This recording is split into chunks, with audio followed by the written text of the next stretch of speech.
Well, hello everyone. This is Melissa Chureau. I'm your host at the Fully Mindful, where we explore what it truly means to live an authentic, mindful, and purpose-driven life. Today, I'm very happy to be joined by Sunflower Medicine, a transformative author, coach, and teacher who has inspired, I'm assuming, countless individuals to reconnect with their authentic selves. Her new book, 21 Days of Self-Love and Mindfulness, is a guide to reclaiming self-worth and cultivating a life of purpose through mindfulness, self-reflection, and journaling. Now you know why she's on the show. Her incredible journey includes a transformative experience of healing and growth after a cancer diagnosis, which led her to embrace expanded consciousness and integrate mind, body, and spirit in her work. Beyond her personal story, she's also a business transformation consultant, a proud mother, grandmother, and she blends wisdom from all aspects of her life. Today, we're going to dive deep into her personal story, I hope, her mission, and her practical ways of teaching that can be integrated into anyone's life, whether you're a yogi, a CEO, or just looking for a way to reconnect with yourself. So let's dive in. Welcome. You. I love hearing all of that. It's so beautiful. I'm so happy with where I am in life. Thank you. Yeah, it's an amazing place to be. One of the things that we talk a lot about on this show, and I want to continue to explore, is how to integrate all of this. We tend to live in this world where, number one, most of us live up in our heads instead of in all of ourselves, right? And or we just sever it completely. We don't live an integrated life. Where I can speak for myself, that certainly was true for me for 40 plus Yes. years. And so it's really a beautiful thing to meet and be able to talk with someone who's been able to find a way to integrate all of themselves into all that they do. So it's really a Yeah. pleasure to have you here to talk about that today. Thank you. I'm happy to be here. I love that you value it. I'll be honest, the universe knew that it was going to take something serious for me to consider there was more Mm, mhm. because my head got me pretty far. Yeah, Living in my head, being logical, being smart, and proactive. Even after I got sick, the first few months of really just trying to figure out what I was going to do, it was hard for me to consider that there was another way to live. yeah. So can you say more about that? I mean, tell us a little bit about what your life was like before, a really extreme diagnosis that can really throw someone. A cancer diagnosis is nothing Oh, to take lightly, and I'm sure you didn't. And, yeah, you know, yeah, I mean, it's something that you want to use your head for, right? Like you don't want to just ignore it and kind of blindly go through life. So, yeah. how was it that you were able to, what was your life like before that? And then how did it change you? And how were you able to integrate these other modalities, this other way Yeah. of living into your life after that? Yeah, I love this story and interrupt me anytime because I could talk for an hour just on that question. Okay. Um, my life, I've lived a charmed life. Hmm. I married a lawyer when I was 22 and we raised four kids. We had a good marriage until it wasn't. We split amicably, right? While my kids were in school, I got a business degree and I found what I love to do. And so pretty easily, I found work that not only I love to do, but when you find what you love to do, you're good at it, you know? Right. So I'm just, and in the work that I do around change management and transformation for businesses, I tell them the hardest people to change are the ones that are successful. Mm. We're absolutely successful in this box. Why would I leave this box? And so that was me. Life was good. It's all going just fine. I've got anything I want, anything I need, I can make happen. Um, and so, yes, in 1 year, I ended a relationship. I moved from the East Coast back home to Houston, changed jobs, and was diagnosed with cancer. So, everything, it was a very clear, fresh start. I immediately looked for options other than radiation and chemotherapy. I've always known and believed that I'm not a body with a soul. I'm a soul with a body. And I know that I've known, and this is something that is in the book. We know things. Mhm. You know, people teach us stuff and it's like it sounds familiar. It resonates. We know. But then that's the what. But then there's a whole so what and now what? You know, Right. that what are you going to do with now that you know that I know I am a soul in a body. So I started looking at ways to heal myself. And I read a lot of Joe Dispenza. I did a lot of meditation. I did my research. I know how to learn. I know how to get that information and synthesize it. And everything I read and understood and knew, there was a block. There was a Mm. block from me having, I could slow it down, but I couldn't get rid of that tumor. Um, and one doctor, one time, it's funny, I went and worked with a holistic clinic in Florida, and the doctor looked at some things. He says, from everything I can see with your liver count and this and that, it indicates that you're holding a lot of anger. Mm.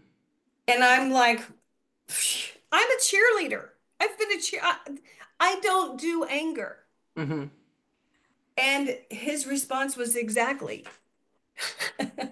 I didn't get it then. I'm like, you're not my doctor. If you think my problem is anger, you don't know me. Right. Now, later, after I had my breakthrough, I knew I didn't experience anger. I didn't allow anger, Hmm. but it was there and my body knew it and my soul knew it, but my mind blocked it. Right. And I don't know if you're familiar, I'm sure you are, Dr. Gabor Mate and his Yes. work. Hmm. And he'll say this, there's a cancer type. Yes. There's, you know, that type that just goes on blindly, blinders on, the ability to just get anything done no matter what's happening. I don't feel pain, I don't feel anger. So I was there. Right. Right. And but like I said, the tumor was shrinking, it wasn't going away. And I'm like, I'm gonna have to try the traditional stuff. Hmm. So I went to MD Anderson, I did the good, you know, get good care. And they said that for this small tumor I had in my throat, I was going to need 35 radiation treatments and Wait, I'm seven. just going to stop you there for a moment. I didn't realize that your tumor was in your throat. And I find that fascinating when the problem was expression of anger. 100%. Right. And if you would ask me, also, I was a cheerleader. Hmm. I majored in music and singing. My voice, I don't have any problem with that, but Right. except for where I do. You know? Right. Right. Except for expressing something's wrong, expressing that I want Hmm. something, Hmm. expressing no, Hmm. right? But I didn't see any of that. So it was in my throat and small, tiny tumor, and they 35 radiation treatments. I'm like, well, how many would it be if it was big? They're like 35. This is the Wow. protocol. And so I go and I got to about 10 or 11. And when I would lay down to have the treatment, I would start gagging. My body said no. Yeah. And one of the things I did early on was say, I need to start listening to my body. This is a mind, body, spirit, and I haven't been listening to my body, and I'm now going to listen to my body. So here I am on the radiation table. My body is saying no. And so But after I'm sure about there was a 10, part of your brain that was like, but I have to do this, right? Like, I've got to, was there any part of you that was thinking, I have to do this because this is all that's most of left? even my mind knew. Hmm. First of all, my mind believed that if there was something that the radiation had to do, it did it in about 7 treatments. Okay. I really felt like it was overkill. My skin was burnt. I hadn't eaten in 14 days. I couldn't swallow. And my Yeah. body was like, enough. And it could be that that is what cured it. I don't Hmm. know. But I said no. And to say no whether it's MD Anderson or anywhere, I'm sure the doctors and the radiology techs and the nurses who called and like, we want you to live. Hmm. You know, ringing the bell is all about getting through your 35 treatments, not about Hmm. curing Hmm. cancer. So there's a whole thing that you've got to really be strong and willing to say, I know. Every fiber of my being knows that I've had enough and I'm not going to finish this treatment. So I knew and I left and I'm like, and I didn't tell my family because they're gonna worry that I've given up. Right. So I didn't tell my family and I said, now I need to figure out how to cure cancer, Right. how to get past this. And I went to Costa Rica. A friend of mine had mentioned ayahuasca. And I did four different ceremonies. And in the third or fourth, it was just very clear to me, you're healed. This is handled, it's done. I saw very clearly that up until that point, I was very disconnected. My Mm-hmm. mind, my ego was in the driver's seat, and my soul was kind of bound and gagged in the trunk. You know, Right. I just, the number of times that there had been experiences in my life that I was uncomfortable with, that I was fearful, or I knew I was just acting out of fear. Hmm. And I told that part of myself, sit down, shut up, we're going forward, we're doing this. I just saw all of that in Yeah. my first experience with ayahuasca. And just recognizing that truly it was an experience for me where I, for the first time, felt whole with That's those three really, I mean, connected. yeah, that's really powerful. And I'm not necessarily advocating that everyone go out and do ayahuasca. I mean, that will be something that is for some people and not for others. Correct. Yes.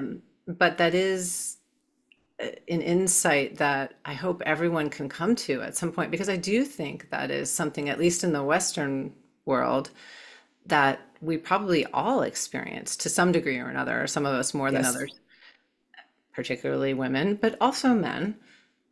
This disconnection. We don't listen to ourselves. We don't honor ourselves. And we Hmm.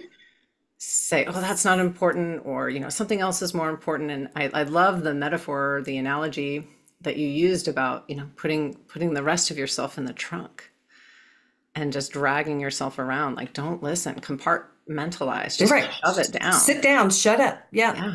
Yeah. That's actually what I saw in the dream. I saw Mm, riding in a car with it, with myself in the, my soul, that yeah. my true self. But I agree with you 100% around the plant medicines. There are a bunch of different ones. And before I did that, I hadn't even smoked pot. It's not a recreational thing for me. Right. But when you're called to it, Yeah. when there's a resonance, when it's right, do it right. But getting to that point right now, before I did that, the paradigm I lived in, just the paths and the truth that I had about the way life was, I just couldn't even see that my ego was in the driver's seat. Sure. I mean, we only know what we know, and what Right. we feel, and that feels right. And so we do what we do. That's the That's reality that right. we live in. Yeah. Until we find something, and whatever that is, and it can be meditation, it can be Hmm. breath work, which is so powerful. It can just be being still, being quiet. It can be just changing where you are in life, Hmm. um, your job and that kind of thing. There are ways to quiet the mind and listen. Hmm. Um, just with that intent. I just didn't even know what I needed. Right. And it was the wake up call of the diagnosis that got you there. And so often it is, right? A pain point, whether it's an emotional one or a physical one, or something else, right? It's something that rocks our world, that gets us to the point where we have to look and we have Mhm. to find something else, right? I guess there might be some people who don't have to go there, right? Who don't have to find a So, pain point. And it would be great if we could figure out that particular alchemy, but I haven't heard of it yet. I think yeah. it's possible, But so far, I only know people who get there by some level of pain. And maybe it doesn't have to be deep pain, but there's Yeah. some level of pain, emotional or physical or both, that we have to get to first before we're willing to take a look and peek under the hood and see what we need to look at, right? Yeah, and like I said, it's that the same is true in business. When I do Hmm. coaching in business, why would I give up being successful Right. until there's a challenge that I can't meet going through my current success formula, winning formula, right? I'm not interested. I'm not even curious. I wouldn't look at something different. So for me, my age, my generation, a lot of this comes at midlife. It Right. comes after the kids are grown. Maybe it's just because I'm so focused with the other stuff, but I am seeing so many people younger than me having this valuable conversation Hmm. in their late 20s and 30s, and that gives me hope for the future. I think that's wonderful. That is encouraging, right? Like, Mhm. people are questioning a little bit more, wanting a little bit more for their lives. I do think that is encouraging and does spur a little bit of hope, which is great. Yeah. So, yeah. Yeah, and so you said something earlier, and I think I've heard you say it before, where, you've always known you're a spirit with a body and not the other way around. When do you remember the first time that was sort of something in your consciousness, do you think? I grew up in church. I grew up, first of all, my parents were so strict that I didn't have a social life. I could Mm, only get out of the house if I was at church. And so I got to see church from a lot of different views and hear a lot of it. So I developed a relationship with God, a mhm. spiritual relationship, fairly young. And so I knew the power of that and Yeah. experienced that pretty much. That's just been something I've been mindful of, I've been aware of, and so that later on, in my late 30s, 40s, maybe, I hurt my ankle. And even then, I was saying, it's going to heal. I'm going to heal. I'm going to take care of it. So it's something that's just been there for me, so from a very early age. And I think I credit that relationship, that spiritual relationship early on, really looking at it Mhm. from different perspectives. And it sounds like that relationship has evolved over the years, that maybe Absolutely. not, I don't know, are you still involved with organized religion, or is that evolved into something different? It So I'm not as involved as I used to be. I go with my mom, basically. Hmm. So my mom definitely goes. And when I go to church, I feel the presence of God. I do. Hmm. So I know it's there. There are a lot of political and social things going on with church that I don't know if the word is outgrown, but I see differently. Hmm. And so, it's in a church, even any plant medicine, any spiritual thing that we've got here run by people is going to have its weaknesses. So I've definitely evolved to where I'm not someone who shows up and looks for the pastor or the guru or the Right. leader to tell me who God is or to represent my relationship with God. And so because of that, it's really grown, it's expanded, and I think each and every one of us has that opportunity to interact with spirit in such a way that our perspective in the world. I love that you focus on the word mindfulness so much because Hmm. I feel like that is just broadening that mindfulness of what it is to be here and to be human. Hmm. Is it that expanded spirituality gives us that opportunity. Yeah. Yeah, yeah. And it sounds like your relationship with God, or whatever that being is one that is truly spiritual rather than necessarily aligned with any particular organized religion. In other words, Yes. you said something, I think that was what I was keying into there, was anything that is run by people, you Yeah. mentioned, is going to have its own struggles, right? Because we're It human, will. right? We We're have human. we have And there are egos, there we are have egos. agendas, we have politics, we have We things we want do. to do. So Yeah. we're definitely going to have our faults. And so the particular relationship that we have that is a spiritual one, that is the one to value rather than Mhm. necessarily. It's great to have the community, but not necessarily Absolutely. um, be so aligned that you follow blindly, like you said, some sort of guruship. Yeah, that That's makes, right. yeah. And I love the community aspect. Hmm. I Hmm. love that you and I can have this conversation and talk at an expanded level. And Right, so I like having people that can help me think. And again, with the book, it's one of the things, the so what? right, The what's what we know, but the so what is like, what does this mean? Like exactly. asking questions, exploring. So yes, I know that self-love is important. But now I'm going to ask myself, are there people in my life who would get annoyed or upset if I made myself a priority? That's Mm, a question that when I'm in a community and talking about my life and my challenges and the things that I struggle with and the lessons I'm learning, the questions that come up. And so hmm. that's a part of the book. After each Hmm. short lesson, which a lot of it may seem like common sense, let's explore just some questions, and that's what a community allows for. Or this sort of a question and answer thing is to really say, so what? So Right, what? I know this. What does it mean? How is it going to add value and enrich my life? And how is it going to enrich other people's lives? So that's the so exactly. what piece. Mhm.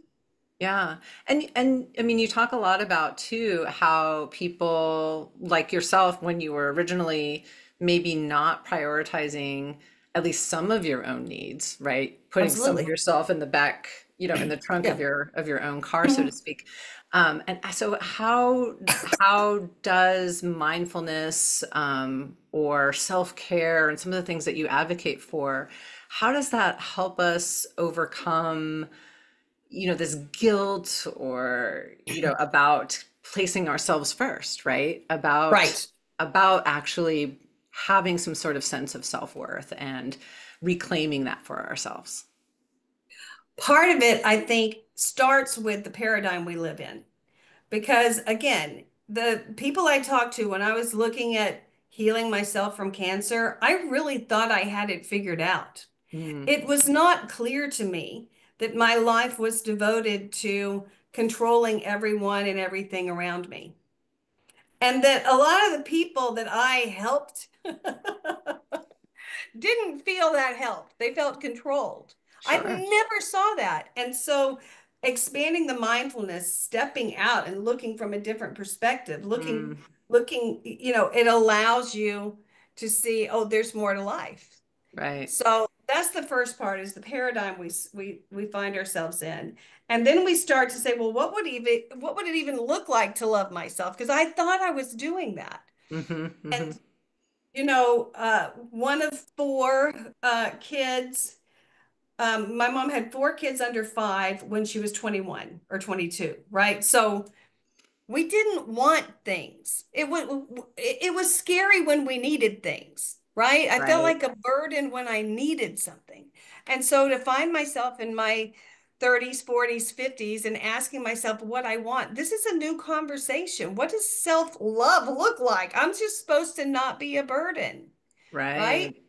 So let's explore that. And again, that's one of the things we do in this book. Like, what would it look like to take care of yourself? Hmm. What would it look like to have someone else take care of you? And just being able to start to look at it from that perspective is such a joy. It's it revolutionary. Like really, I didn't know that this level of life was available, right? This heaven on earth that I'm experiencing. So it sounds so simple and it sounds so common sense. Love yourself. But when you remember love is an action verb, Hmm. what does that mean? Yeah. Right? And like you said, what does it even look like? And then when you begin to explore that, you kind of get to what might be undercutting that, right? Because you go, oh, well, that could look like, oh, I could go for a walk and then maybe something comes up, right? You think, oh, Yes. I couldn't do that. I couldn't go for a walk because I need to do A, B, and C first Yes. for my daughter, my husband, my dog, my work, Yes. my whatever it is. And then you think, oh, I am prioritizing all of that ahead of just Yes. simply going on for a 15-minute For a walk. walk. Right. Well, and this is a whole section in the book. This is called Clearing the Fog. Mm, If there's something you want, if it's, I want to sing on stage, or I want to go to Hawaii, or I want to sleep in on Sunday, if there's something you want and you can't have it, I would suggest just consider that it's the fog. It's one of three things: fear. The F is for fear. What are you hmm afraid of? If I do this, the world's going to fall apart. mm, Like I said, I grew up with a single mom who had these kids. And when she got nervous and upset, we all got nervous and upset. So sure. there's a part of me that cannot tolerate or could not tolerate emotions. If somebody is crying, that's a problem. We have to fix it. We can't let someone cry. We can't let someone feel a lot of an emotion. So identifying what you're afraid of, hmm fear, is extremely valuable. The second one is O, obligation. And I don't think it's just women. I think men feel the same thing at Oh, work. sure. hmm And I can't, I have to. hmm Everything that you say, I have to. For us to remember that it's all negotiable. Right. It's all a choice. Hmm It's all a choice. And is it an unspoken agreement? And by the way, do those people who you say that you have to do this for, do they know that you're giving this up? Do they, do they want to be responsible for that? hmm I want when my kids were like, oh, maybe 4 and 6. I had an opportunity to go to Nashville and sing, and I recorded country music. I loved it. It was great. And there was a part of it I didn't enjoy, and that was them telling me, here's the identity we're going to put on, here's who you're Oh. going to be, here's how we're going to hmm market it. And a part of me just said, no, I want to go be with my kids. Now, that's an obligation. But the truth is, my kids would never want to be the reason I'm not pursuing my dreams. You Right. know, go check on it. If you feel like you're obligated to sacrifice your true desires, hmm check in, go ask them, or renegotiate. You can do both, Right. right? So there's this whole thing around the obligation. There's fear, there's obligation, and the third one is G, and that's guilt. Mm-hmm. And at the heart of guilt is your inability to forgive yourself for something, Right. either for failing or for not being good enough, for not being worthy. Uh, and you want to, those are things to explore anytime you're stuck with giving Right. yourself that prioritize. Look at fear, obligation, clear the fog. Fear, obligation, and guilt. Those three things are going to give you a lot of insight I and love that. open a And lot you of can use doors. that really practically, even for something as simple as the example that I gave, going for a simple walk. I know Hmm. I felt that today. Oh, I can't go for a simple walk. I couldn't possibly, I have all these things I have to do, right? So the Yeah. big thing for me was right, the obligation. Yes. I had Yes. obligation all over the place. Yeah.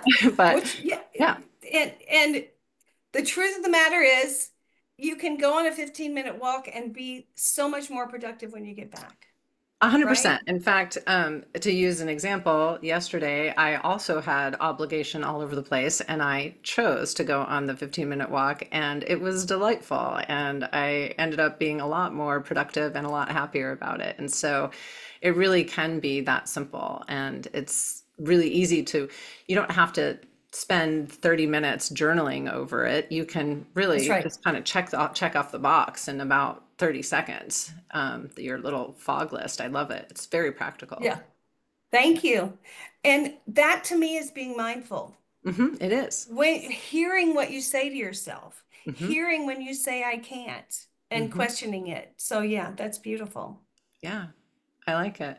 And I think that is, why I think fog, and when you get to all the reasons underneath that, is why people struggle to prioritize their own needs, right? I mean, they're afraid of something, or they feel like they have this Yeah. obligation, and they have guilt or whatever else is going on for them. That's why they're not prioritizing their own needs.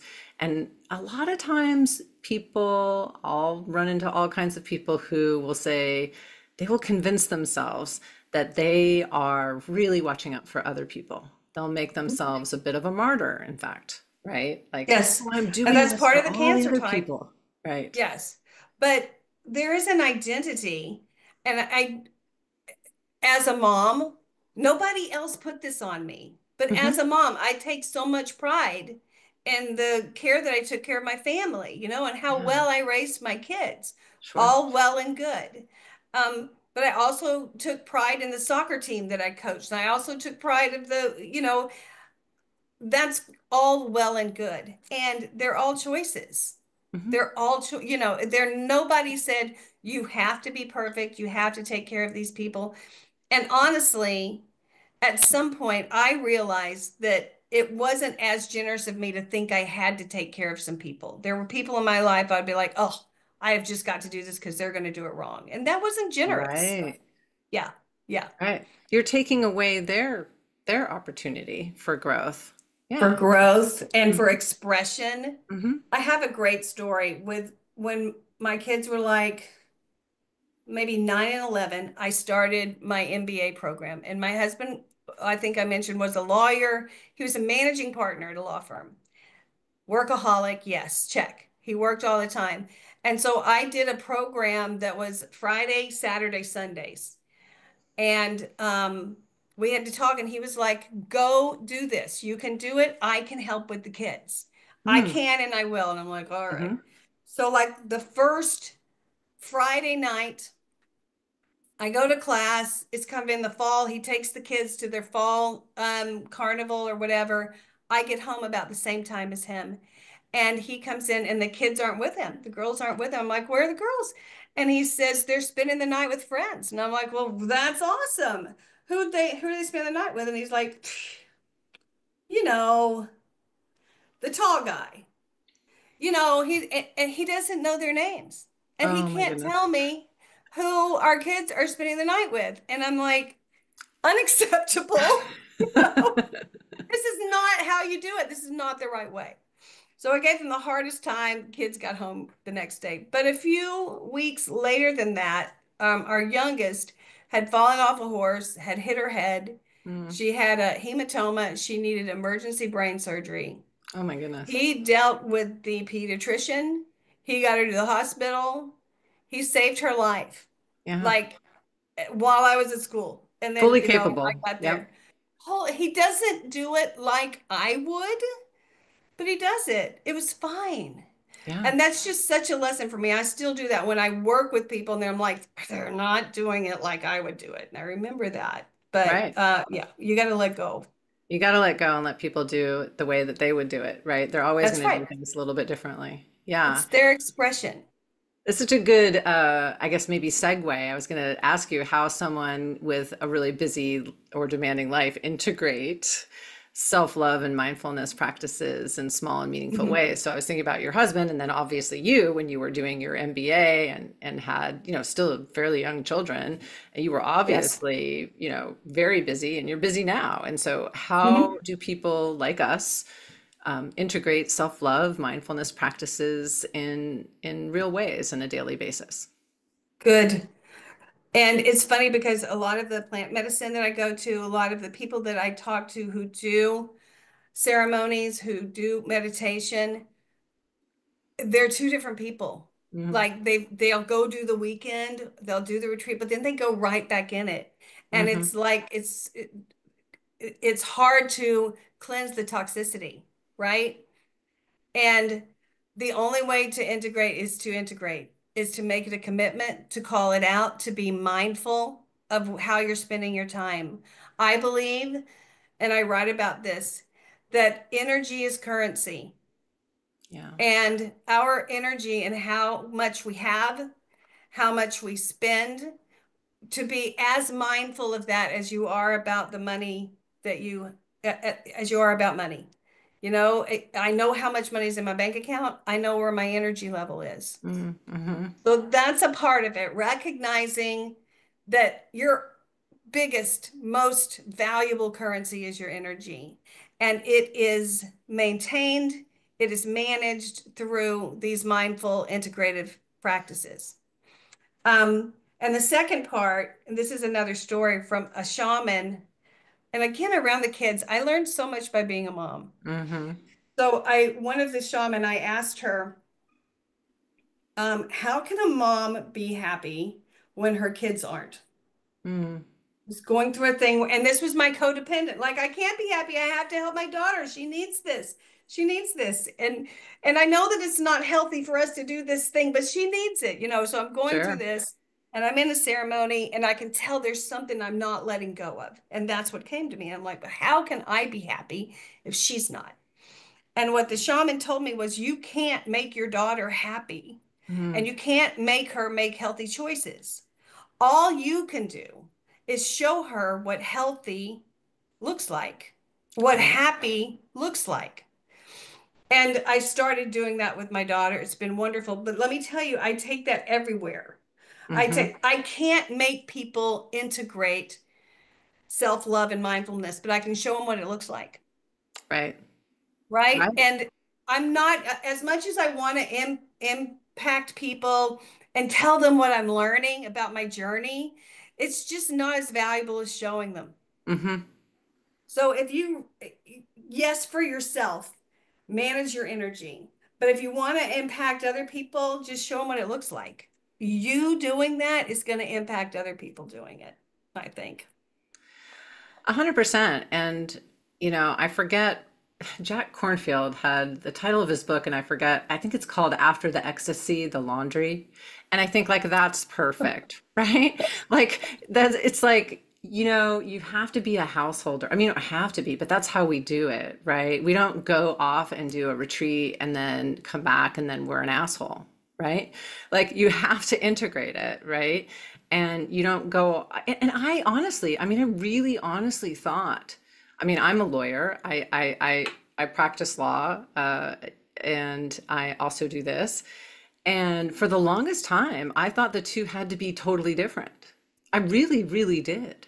And I would practice mindfulness and I would practice law, and never the two would meet. And Yeah, and I'm not saying I was an asshole lawyer, although maybe some people would have thought so. I don't think so, but maybe. But like I didn't know how to integrate the two, and I just didn't think that they mixed. And then I had this epiphany. I don't know if it all came in one day, but it came over time where it was like, no, this has to be together, right? Like they can't be separate. I'm not two different people living two different lives, that's right. living two different bodies. Like these things have to be together. And I don't want to practice a business or a life that is separate from mindfulness or compassion, or any of these self-care practices. Like I want to be, like you said, an example of that. Yes, And it doesn't make me a weaker or a lesser lawyer, or for other people who have other practices, business person or doctor or whatever you might be. It actually makes you yeah, better, right? 100%. Yeah, Because you're more aware of yourself, your own emotions, your own thoughts, and how that might impact another person, how their thoughts, their emotions, their behavior might impact you. And it's so much more of a beautiful way to live and work, to integrate yeah. that. And yeah. I have a management, so I do management consulting. Hmm. And I have a client that I work with, and they had their Monday meeting and it just didn't go well. And I was out of town or something. I wasn't there, and I was joking. I'm like, well, that's if the energy was low because I wasn't there. And they're like, that's true. They're like, Paula, when you're there, there's a different energy in the room. And Mm. just to hear Hmm. that, have them say it and recognize it, I was like, oh, yeah, like all of me is showing up. Right. And The and whole and of I feel you. that's Yeah. right. So, and when it's all ego and mind, there's something that the true self could contribute, right? There's something Mhm. that the emotional body could contribute. And so allowing that and integrating it, I think it expands, as you said. Mhm. I think it makes me a better person. It makes me better at everything I do. Grandma makes me a better consultant, all of those things. Yeah. Yeah. And it gives other people permission, whether they're conscious of it or not, right, to be their more whole selves. Yes. Don't you think? To speak to their emotions. Yes, Yeah. to speak to their experience. And it seems to me, again, it's that whole thing like, I can't make them have difficult conversations, but I can show them what it looks like, Mm-hmm. right? Right. I can't make them show up and be true to their gut, but I can show them what it looks like. Right. So, yeah. Mhm. Yeah, I mean, it's fascinating. It's like, I don't know if you're aware of that show that's on Apple TV called Shrinking. It's with Harrison Ford and oh my gosh, I can't remember the Jason actor's name. Segel. Yes, Yeah. thank you. And it's such a beautiful show, right? Because it's funny also, but also they have really difficult conversations. And I think they demonstrate how to do that, right? Sometimes gracefully, not sometimes gracefully, right? Yeah. And so, and when we see whether it's a television show or a movie or actual people having actual conversations that are difficult, and we go, oh my gosh, like I want to be able to do that. Like that's really amazing that these people can have that. And then we witness intimacy, like real intimacy when we see people have difficult conversations and actually connect on that deeper level. And that's a beautiful thing. And we experience resonance. Hmm. You watch it and there's something that clicks that in you, or Hmm. when you're watching it, I don't know, it isn't that I start crying or anything, but I get excited. Yeah. It's truth. It's the recognition of truth. And so when you recognize that, it calls you to aspire to that. Yeah. Yeah, it makes you want to be a better person, right? Yes. Yeah, Yes. Yes. true. So, with that in mind, how does prioritizing, that sort of interaction or prioritizing self-love, compassion, how does this transform an individual, but also strengthen relationships, but also the greater community, do you think? Yeah. Again, it's inspiring, right? So I can't make myself resonate with you or anyone else, Hmm. but I can honor what resonates, and just trust it. And there are people that I don't resonate with.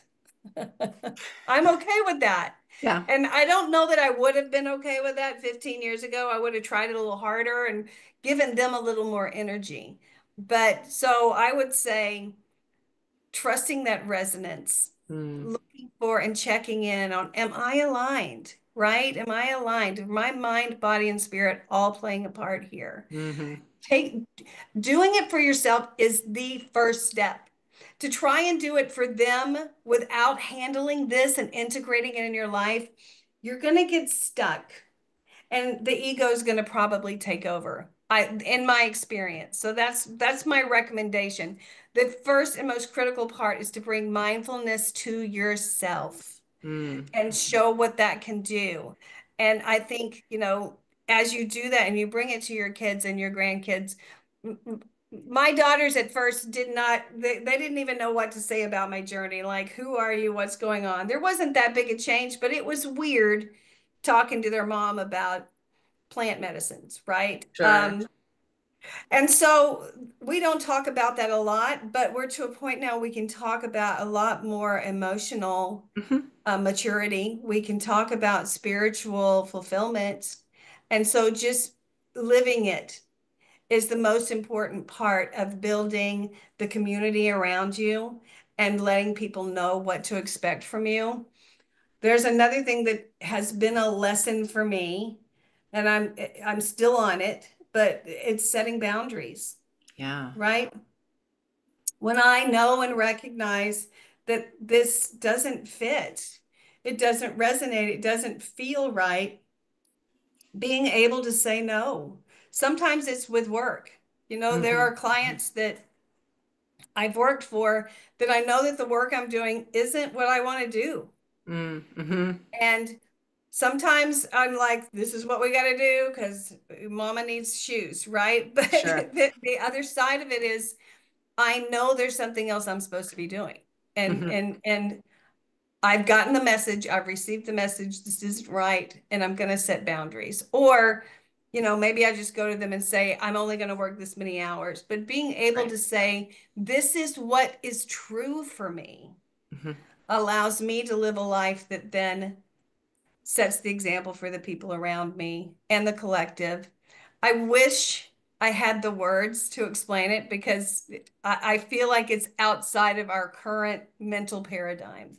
But there's a whole thing around observing and honoring truth that then creates a resonance that attracts truth and builds upon truth, and you start to really create an environment that you live in, a community, and that for the people around you. I just feel like that's the way to do it.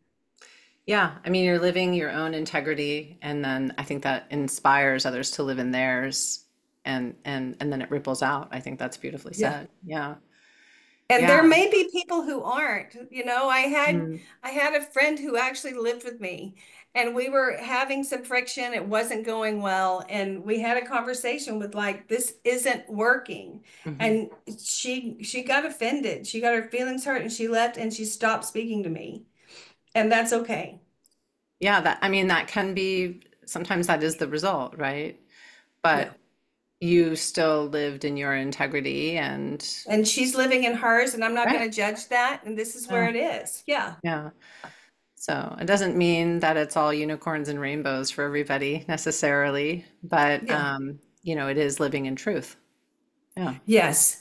And growth requires learning and lessons. Hmm. So it's not going to be rainbows and unicorns. There are going to be things that just, trigger you Yeah. still. And it's, you want to say, oh, but I meditated and I'm mindful. Why am I still getting triggered? Because you've Right. still got things to learn. Yeah. And that's what we're here to do. We're here to learn. So Yeah. Well, you still need stormy days and rain to get grass and for things to grow. that's right. So That's it's how we just the way it grow. is. That's how we grow.